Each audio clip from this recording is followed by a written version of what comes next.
Tapi kalau misalnya ya, mimpi yang diceritakan itu tidak ada kaitannya dengan masalah kebencian, tidak ada kaitannya dengan masalah permusuhan, tetapi hanya bersifat penghiburan terhadap diri sendiri, tentunya pasal-pasal tersebut tidak tepat dikenakan terhadap Ustadz Haikal Hasan.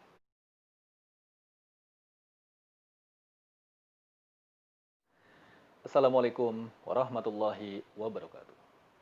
Sahabat Jurakum, selamat bertemu kembali dengan saya Ismail Marjuki dalam channel Curhatukum Ismail Marjuki.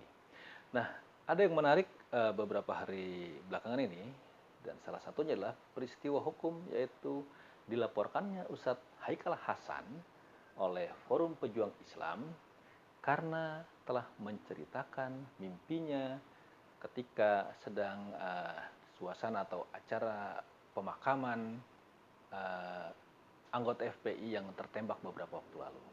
Nah, sekali lagi, dalam kaitan ini saya tidak akan menilai motif atau latar belakang atau tujuan dari Forum Pejuang Islam melaporkan Ustadz Haikal Hasan, tapi saya akan fokus kepada pembahasan terhadap pasal-pasal yang dikenakan terhadap Ustadz Haikal Hasan. Nah, di media, ya, pasal-pasal yang dikenakan adalah yang pertama pasal 28 Undang-Undang ITE. Setiap orang dengan sengaja dan tanpa hak menyebarkan informasi yang ditujukan untuk menimbulkan rasa kebencian atau permusuhan individu dan atau kelompok masyarakat tertentu berdasarkan atas suku, agama, ras, dan antar golongan. Itu pengenaan pasal yang pertama. Sahabat Curhatukum, sebelum saya lanjutkan, jangan lupa mohon kesediaan untuk like, subscribe, komen, dan share di bawah ini. Terima kasih. Lalu pengenaan pasal yang kedua selain pasal 28 tadi adalah pasal 156A KUHP. Bunyinya adalah dipidana dengan pidana penjara selama-lamanya 5 tahun barang siapa dengan sengaja di muka umum mengeluarkan perasaan atau melakukan perbuatan A. yang pada pokoknya bersifat permusuhan, penyalahgunaan, atau penodaan terhadap suatu agama yang dianut di Indonesia. B. Dengan maksud agar supaya orang tidak menganut agama apapun juga yang bersendikan ketuhanan yang Maha Esa. Lalu, pasal yang berikutnya ada dalam Undang-Undang Nomor 1 Tahun 46 tentang peraturan hukum pidana, pasal 14 ayat 1, barang siapa dengan menyiarkan berita atau pemberitahuan bohong dengan sengaja menerbitkan keonaran di kalangan rakyat, dihukum dengan hukuman penjara setinggi-tingginya 10 tahun.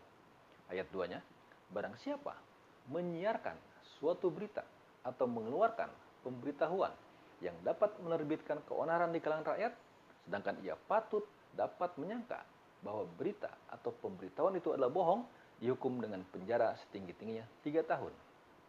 Lalu pasal 15, barang siapa menyiarkan kabar yang tidak pasti atau kabar yang berkelebihan atau yang tidak lengkap, sedangkan ia mengerti setidak-tidaknya patut dapat menduga bahwa kabar demikian akan atau mudah dapat menerbitkan keonaran di kalangan rakyat, dihukum dengan hukuman penjara setinggi-tingginya 2 tahun. Nah, poin-poin yang dapat saya sarikan dari pasal-pasal yang dikenakan tersebut adalah yang pertama, menyebarkan informasi yang ditujukan untuk menimbulkan rasa kebencian atau permusuhan sara. Yang kedua, mengeluarkan perasaan atau melakukan perbuatan yang bersifat permusuhan, penyalahgunaan atau penodaan terhadap suatu agama yang dianut di Indonesia. Dua, dengan maksud agar supaya orang yang tidak menganut agama apapun yang bersendikan ketuhanan yang Maha Esa. Yang ketiga, menyiarkan berita atau pemberitahuan bohong dengan sengaja menerbitkan keonaran di kalangan rakyat. Yang keempat, ya, intisarinya, menyiarkan suatu berita atau mengeluarkan pemberitahuan yang dapat menerbitkan keonaran di kalangan rakyat. Dan yang kelima, menyiarkan kabar yang tidak pasti atau kabar yang berkelebihan atau yang tidak lengkap. Nah, itulah poin-poin yang dapat saya sarikan dari pasal-pasal yang dikenakan terhadap Ustadz Haikal Hasan. Nah, pertanyaannya adalah, karena pokok permasalahan adalah Ustadz Haikal Hasan menceritakan mimpi bertemu Rasulullah, apakah yang dipermasalahkan itu mimpinya atau menceritakannya? Nah, sekarang kita ulas satu-satu, satu persatu. Ya. Jika yang dipermasalahkan adalah mimpi bertemu Rasulullah, apakah mimpi bertemu Rasulullah itu termasuk dalam informasi yang dapat menimbulkan kebencian? Misalnya seperti tadi Ustaz Haikal Hasan berkata bertemu dengan Rasulullah dalam mimpi, apakah mimpi bertemu Rasulullah itu adalah menimbulkan rasa kebencian? Apakah mimpi bertemu Rasulullah itu dapat mengakibatkan permusuhan atau penyalahgunaan atau penodaan agama? Apakah mimpi bertemu Rasulullah itu bohong atau tidak? Nah, bicara soal bohong atau tidak, tentunya tidak ada satu alat bukti yang bisa membuktikan. Karena mimpi ini sifatnya adalah sangat personal. Hanya Ustadz Haikal Hasan yang bisa merasakan mimpi itu karena dia yang mengalami. Ya, kita tidak bisa mengatakan ketika seseorang bermimpi, saya semalam bermimpi bertemu seorang presiden. Lalu kita katakan Anda bohong. Bagaimana kita bisa mengatakan dia bohong? Karena mimpi itu adalah dilakukan ketika tidur, dan tidur adalah suatu yang sifatnya sangat personal. Ya. Jadi kalau saya katakan bahwa saya kemarin bertemu presiden, maka saya bisa dikatakan berbohong. Kenapa? Karena orang tahu misalnya saya kemarin ada di lokasi kota A, sedangkan presiden ada di lokasi kota B. Tapi kalau saya katakan saya kemarin bermimpi bertemu presiden, tentunya sah-sah saja. Ya. Tidak ada yang bisa membuktikan saya bohong atau tidak bohong. Itu kalau kita bicara soal kebohongan mimpi. Ya. Yang berikutnya adalah menceritakan mimpinya.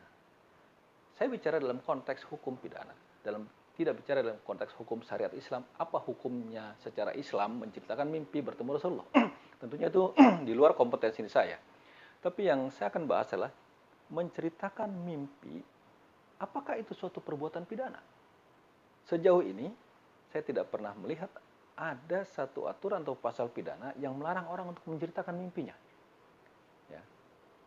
Mimpi baru menjadi terlarang diceritakan ketika cerita dalam mimpi itu memang sengaja ditujukan untuk menghasut orang untuk melakukan tindak pidana. Misal, sambil contoh, ketika si A mengatakan, saya semalam bertemu dengan malaikat, dan malaikat memerintahkan saya untuk membakar rumah si B. Karena rumah si B atau karena si B telah melakukan suatu tindakan tercela. Nah, ketika itu saya lakukan, saya hasut orang-orang dengan mengatasnamakan perintah dari malaikat yang saya temukan dalam mimpi atau yang ditemukan oleh si A dalam mimpi, maka hasutan itu adalah tindak pidananya. Dan ketika terjadi perbuatan pembakaran terhadap rumah si B, maka penghasutan sudah terjadi. Sedangkan mimpinya tidak ada masalah. Yang jadi masalah adalah ketika mimpi itu diimplementasikan dalam suatu tindakan. Atau misalnya ada seseorang mengaku bermimpi bertemu Nabi, lalu dia ceritakan mimpinya, dan dari mimpinya itu dia mengajak orang-orang untuk melakukan suatu perbuatan pidana, maka larinya adalah menghasut. Misal katakanlah dalam mimpinya dia mengaku bahwa Nabi telah menunjuk dia, ya, orang yang bermimpi itu, untuk mengumpulkan orang untuk beribadah yang tidak sesuai dengan agama Islam. Nah, itu salah. Atau Nabi dalam mimpinya memerintahkan si pemimpi itu untuk mengumpulkan harta dengan cara yang salah untuk kepentingan si pemimpi. Tetapi kalau dia hanya menceritakan misalnya bahwa saya bermimpi bertemu Rasulullah, lalu Rasulullah menghibur saya agar saya bersifat sabar, agar saya begini begitu, yang tentunya tidak merugikan orang lain, maka hal ini sangat berlebihan jika dikaitkan dengan pemidanaan. Nah, inilah sedikit yang dapat saya sampaikan. Tentunya setiap orang punya pendapat, tapi pendapat saya lagi-lagi hanya berdasarkan masalah hukum. Saya tidak mengomentari soal motivasi dari siapapun juga. Yang saya komentari adalah masalah hukum, pasal-pasal yang berkaitan dengan yang dikenakan terhadap Ustadz Haikal Hasan. Jadi sekali lagi, jika yang dipermasalahkan adalah mimpinya, maka tidak ada satu alat yang dapat digunakan untuk membuktikan bahwa dia berbohong atau dia jujur. Yang kedua, jika yang dipermasalahkan ada cerita bahwa dengan menceritakan mimpi terhadap Rasulullah itu dia telah dianggap menimbulkan rasa kebencian atau dianggap menimbulkan rasa permusuhan, jadi pertanyaan, apakah mimpi seperti yang diceritakan Ustadz Haikal itu dapat menimbulkan permusuhan atau tidak? Apakah mimpi bertemu Rasulullah yang diceritakan itu dapat menimbulkan kebencian atau tidak? Jika memang itu yang terjadi, maka pengenaan pasal itu tepat. Tetapi kalau misalnya ya, mimpi yang diceritakan itu tidak ada kaitannya dengan masalah kebencian, tidak ada kaitannya dengan masalah permusuhan, tetapi hanya bersifat penghiburan terhadap diri sendiri, tentunya pasal-pasal tersebut tidak tepat dikenakan terhadap Ustadz Haikal Hasan. Demikian yang dapat saya sampaikan. Assalamualaikum warahmatullahi wabarakatuh.